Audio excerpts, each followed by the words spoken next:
Hello everyone. सो अब हम start करेंगे हमारा next topic that is strain energy. Start करते हैं।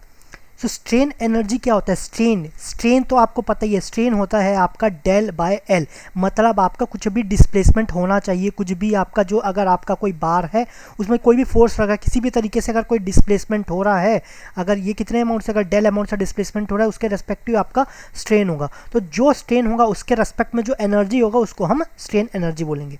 सो ये होता है internal energy stored due to external work. तो ये आपका डिस्प्लेसमेंट क्यों हो रहा है? क्यों? कोई वर्क लग रहा होगा, कोई एक्सटर्नल वर्क हो रहा होगा, उसके कारण। सपोज ये आपका एक्सटर्नल वर्क हुआ, ये आपका कंप्रेस हुआ है तो इस डायरेक्शन में कंप्रेशन होना चाहिए। तो ये आपका कोई फोर्स लगा है, एक्सटर्नल फोर्स, उसके कारण आपका स्ट्रेन लगा है। तो कुछ एनर्जी स्टोर हुआ होगा ना, इंटरनल एनर्जी स्टोर हुआ होगा, तो उसी को हम स्ट्रेन एनर्जी बोलेंगे। ठीक है। So energy is a scalar quantity, ये तो बताने की ज़रूरत ही नहीं है, बचपन में आप पढ़े ही होंगे। यूनिट आपका न्यूटन मीटर या जूल रहता है।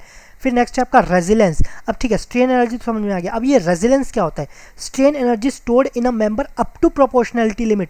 अगर हम जो माइल्ड स्टील का हम जो ग्राफ बनाए थे बिटवीन लोड या स्ट्रेस और स्ट्रेन के बीच में, तो सपोज आपका लोड और डिस्प्लेसमेंट, या ये इसको हम स्ट्रेन भी ले सकते हैं, इसको हम स्ट्रेस भी ले सकते हैं, इसके बीच में ग्राफ बनाए तो आपका माइल्ड स्टील का ग्राफ कैसा बना था? ऐसे करके समथिंग ऐसा कुछ बना था। या आपको proportionality limit, elastic upper limit, upper yield point, lower yield point, ये आपका फिर प्लास्टिक लिमिट, फिर ये आपका फेलियर, अल्टीमेट आपका स्ट्रेस, ये सब आपके अल्टीमेट स्ट्रेस था, फिर आपका फेलियर था।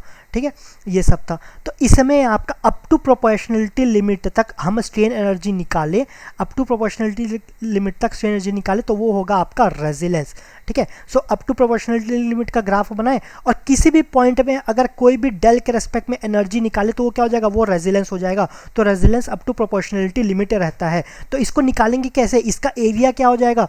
ये ट्राइंगल है, इसका एरिया क्या हो जाएगा? ये तो आपका डेल है, इसके रेस्पेक्ट में लोड क्या होगा? ये आपका पी। तो स्ट्रेन एनर्जी हो जाएगा या रेजिलेंस हो जाएगा half into area of triangle क्या हो जाएगा? Half into P. ये तो आपका वैल्यू क्या है? ये आपका डेल है, ये आपका पी है। So half P into del. Simple formula, ये फॉर्मूला आपको ध्यान रखना है। लोड के रेस्पेक्टिव डिस्प्लेसमेंट कितना हो रहा है तो आपका बाय हाफ, तो ये आपका रेजिलेंस हो जाएगा। इसके बेसिस में आप बाकी जो भी फॉर्मूले हैं वो सब आप डराइव कर सकते हैं। ठीक है, तो जो भी फॉर्मूले हैं बाकी आप डराइव कर सकते हैं। तो ये आपका डेल क्या होता है? जो आपका डेल है, 1 सेकेंड, जो आपका डेल है, हम यंग्स मॉडुलस में पढ़े थे। आपका यंग्स मॉडुलस क्या होता है? ये होता है आपका स्ट्रेस बाय स्ट्रेन। स्ट्रेस क्या होता है? ये आपका पी बाई ए। स्ट्रेन क्या होता है? Strain is equal to del by L. इसको सब्स्टिट्यूट करें तो ये हो जाएगा पी बाई ए और ये आपका डेल बाय एल, ये हो गया। तो हमें तो डेल की वैल्यू चाहिए ना, तो डेल इज इक्वल टू क्या हो जाएगा? P L by A E. तो इसको यहाँ पर सब्स्टिट्यूट कर देंगे, del is equal to P L by E, तो क्या हो जाएगा? Half P square L by A E, आपका ये आ जाएगा। ठीक है, तो आपको मेन ये याद रखना है। दूसरा, P इज इक्वल टू क्या है? आपका stress is equal to P by A. तो P इज इक्वल टू क्या हो जाएगा? P is equal to stress into area, यहाँ सब्स्टिट्यूट कर दिए। आपका डेल इज इक्वल टू क्या हो जाएगा? Del is E, strain is equal to del by L, तो डेल इज इक्वल टू हो जाएगा स्ट्रेन इंटू लेंथ, तो स्ट्रेन इंटू लेंथ कर दिए। तो इसको रीअरेंज करेंगे तो स्ट्रेस इंटू स्ट्रेन, ये आपका एरिया इंटू लेंथ एक साथ लिख दिए। एरिया इंटू लेंथ को क्या लिख सकते हैं? ये वॉल्यूम लिख सकते हैं। तो स्ट्रेन एनर्जी एक तरीके से क्या हो जाएगा? ये हो गया half into stress into strain into volume. ठीक है, यहाँ पर half into load into deflection था, वहाँ पर स्ट्रेस इंटू डिफ्लेक्शन स्ट्रेन करेंगे इंटू वॉल्यूम और आ जाएगा, स्ट्रेस और स्ट्रेन के टर्म में रखेंगे, ये ध्यान रखना। ये तो आपका हो गया strain energy. Up to proportionality limit है तो ये आपका रेजिलेंस हो जाएगा। लेकिन इसके ऊपर भी तो ट्राइंगल है ना, उसका एरिया क्या हो जाएगा? वो होता है आपका कॉम्प्लीमेंट्री स्ट्रेन एरिया। कॉम्प्लीमेंट कर रहा है, कॉम्प्लीमेंट मतलब आपका प्रोपोर्शनलिटी लिमिट क्या होता है? यहाँ तक अगर लोड लगाएंगे तो वापस आपका सपोज लोड लगाए तो ये आपका डिफॉर्म हुआ। अगर ये प्रोपोर्शनलिटी लिमिट तक है ना तो ये वापस अपना ओरिजिनल पोजीशन में चले जाएगा। तो किसके कारण ओरिजिनल पोजीशन में जाता है? ये आपका कॉम्प्लीमेंट्री स्ट्रेन एनर्जी के कारण जाता है। So because of UC member regain back to normal position. ठीक है, प्रोपोर्शनलिटी लिमिट तक का U is equal to UC होगा। अब ये मत बोलना ये कैसे हो जाएगा, ये तो आपका स्ट्रेन एनर्जी, ये आपका कॉम्प्लीमेंट्री स्ट्रेन एनर्जी, ये कैसे होगा? क्योंकि यहाँ पर up to proportionality limit Hooke's law follow होगा। हुक्स लॉ क्या बोलता है? Stress is proportional to strain, तो या फिर load is proportional to deflection. तो ये वाला स्ट्रेट लाइन होगा, दैट इज 45 डिग्री। 45 डिग्री होगा तो U is equal to UC रहेगा। ठीक है, up to proportionality limit. Okay, आपने स्ट्रेन एनर्जी पढ़ लिया। फिर आपने स्ट्रेन एनर्जी के बाद दूसरा पढ़ा रेजिलेंस। फिर होता है प्रूफ रेजिलेंस। प्रूफ रेजिलेंस क्या होगा, ये maximum resilience in a member. Maximum resilience कहाँ होगा, रेजिलेंस कहाँ तक वैलिड रहता है, अप टू प्रोपोर्शनलिटी लिमिट तक। तो मैक्सिमम रेजिलेंस कहाँ होगा, प्रोपोर्शनलिटी लिमिट पर ही होगा ना। तो अब तो हम एरिया लेंगे, स्ट्रेन एनर्जी निकालेंगे, कहाँ पर निकालेंगे, up to proportionality limit, at proportionality limit ही निकालेंगे। सो आपका प्रूफ है, तो यूपी इज इक्वल टू हो जाएगा half into P into del up to proportional at proportionality limit, ये हो जाएगा। इसके रेस्पेक्ट में कॉम्प्लीमेंट्री भी आएगा तो ये आपका यूपी सी हो जाएगा। ये भी यहाँ पर भी आपका UP C complementary strain energy complementary proof resilience is equal to proof resilience, ठीक है, ये होगा। तो मेंबर आपका वापस जहाँ भी डिफॉर्म होगा वापस अपने ओरिजिनल पोजीशन में चले जाएगा। लेकिन जैसे इसके लोड या डिफ्लेक्शन इससे ज़्यादा होगा, इसके बाहर जाएगा, उस समय आपका मेंबर वापस नहीं आ पाएगा, ठीक है, ये हुआ। नेक्स्ट है आपका मॉड्यूलस ऑफ रेजिलेंस। मॉड्यूलस में क्या होता है, resistance per unit volume, resilience per unit volume. तो अभी जो भी स्ट्रेन एनर्जी था, suppose half into P into del, तो divide by area divide by volume कर देंगे, that is U by B, तो ये हो जाएगा आपका मॉड्यूलस ऑफ रेजिलेंस, तो ये आपका यू एम हो जाएगा, ठीक है।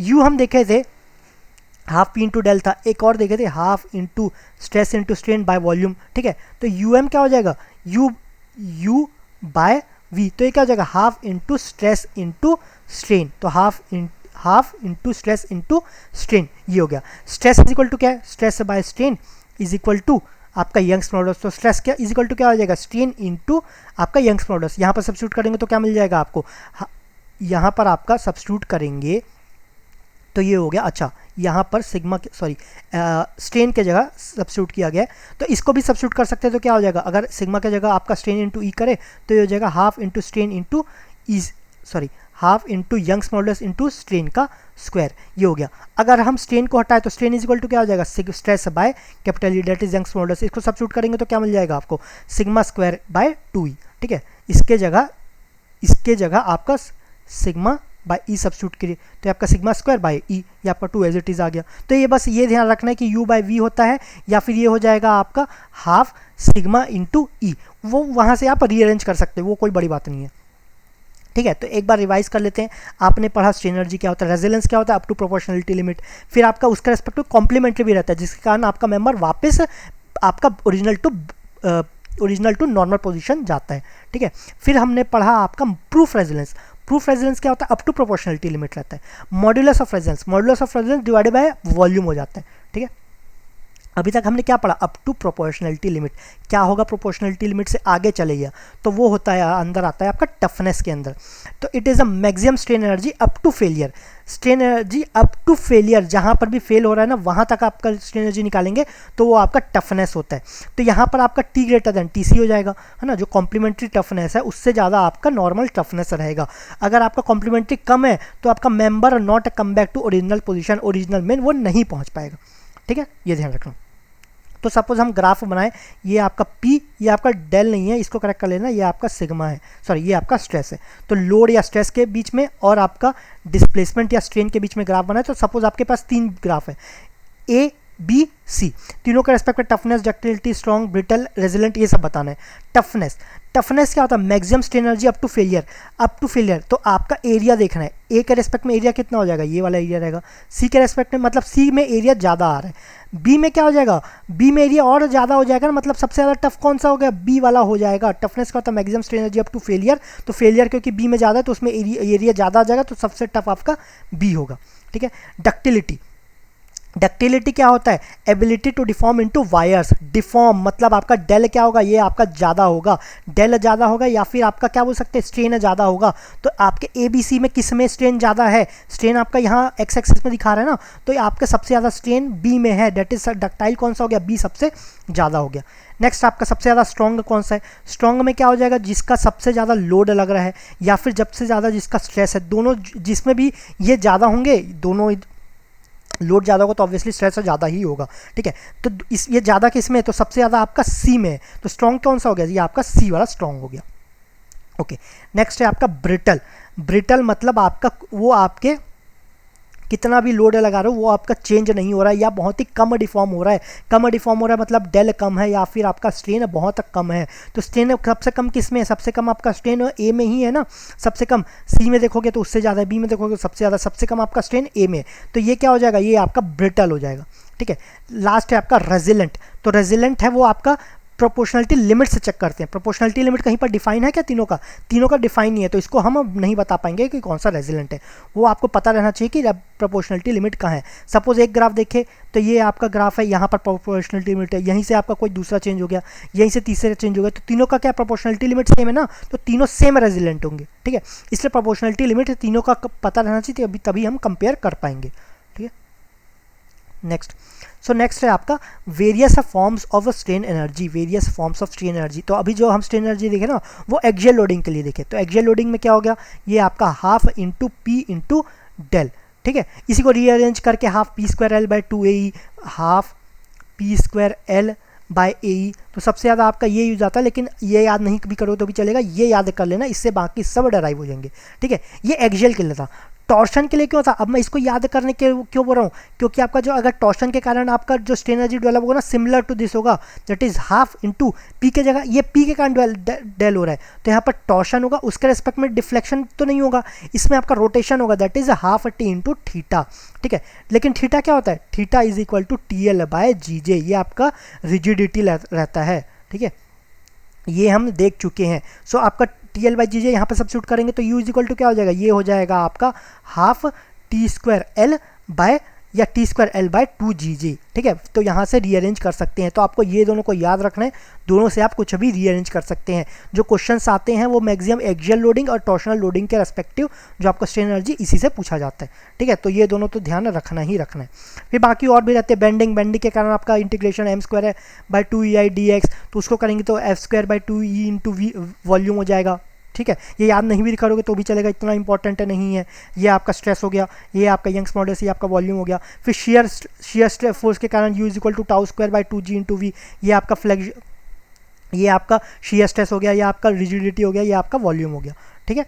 तो ये आपका टॉर्शनल शेयर स्ट्रेस हो गया, है ना, ये आपका रिजिडिटी हो गया, ये आपका वॉल्यूम हो गया। तो ये दोनों को ध्यान नहीं भी करोगे तो भी चलेगा, ये दोनों मेन है, ये इंपॉर्टेंट है, ये दोनों ध्यान रखने, इससे बाकी चीज़ डराइव कर सकते हैं, ठीक है। सो जो क्वेश्चंस में और आपको क्लियर हो जाएगा, ओके। सो इसमें आपके इतने ही टॉपिक थे। Thank you very much.